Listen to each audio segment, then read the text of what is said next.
Lanjou sigaretli lapşasynyň hekaýasy. Görünmeýän medeni miras müňlerçe ýyllaryň dowamynda nesilden nesile geçirilip gelýän gadymy senetleriň we däpleriň gymmatly mirasdyr. Döwürler geçýär, täze tehnologiýalar we täze gözellik düşünjeleri ýüze çykýar. Emma şeýle miraslaryň gymmaty hiç wagt kesilmeýär. Olar käte taryhyň çoň gatlaryndan gizlenýän ýaly bolup görünse-de, wagty gelende täzeden şöhret saçyp, özüne mahsus gözelligi bilen adamlary haýran galdyrýar. Hormatly dostlar, hemmäňiz sag bolun.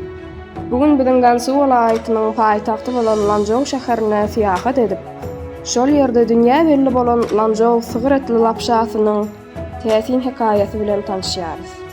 Men Gansu welaýatynyň öz boluşly nişany hökmüne köplen şeýle sözler bilen beýan edilýär.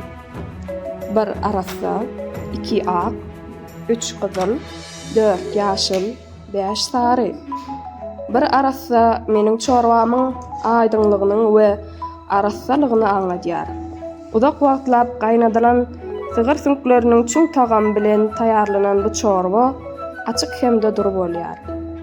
2 ak, bu inçejik kesilen ak turp böleklerdir. Olar çorwanyň ýüzüne ýüzüp tagama täze bir ýeňillik we täzelik berýär. 3 gyzyl. Ýagty gyzyl renkli ajywurç ýagdyr.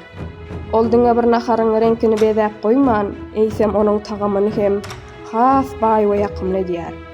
4 ýaşyl.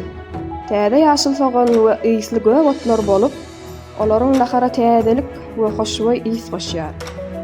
5 sary. Bu meniň esasy aýratynlygym bolan altyn renkli lapşadyr. Ol iňçe, çeýi we ören lezzetli bolýar. Mundan başga da meniň durly görnüşli lapşalarym bar. Iňçe görnüşlerden başlap has giň we galyň görnüşlerine çelli. Her bir aýratyn usulda taýarlanýar we her bir adam öz islegine laýyklykda görnüşini saýlap bilýär. Elbetde, men diňe bir tagamly nahar däl. Men Lanjou şäheriniň medeni nişany, şäheriň ruhuny we ýaşaýjylaryň mihmansöýerligini görkezýän aýratyn bir alamatdyr. Men diňe yerli halk tarapyndan däl, eýsem dünýäniň dürli ýerlerinden gelýän syýahatçylar tarapyndan hem uly höwes bilen garşylanýar. Meniň taryhym gadymy ýüpek ýolunyň döwrüne çelli uzap gidýär. Şol döwürlerden bäri men diňe bir nahar hökmüne däl, eýsem medeniýetiň we däpleriň dowamlygynyň nişany hökmüne ýaşap gelýärin.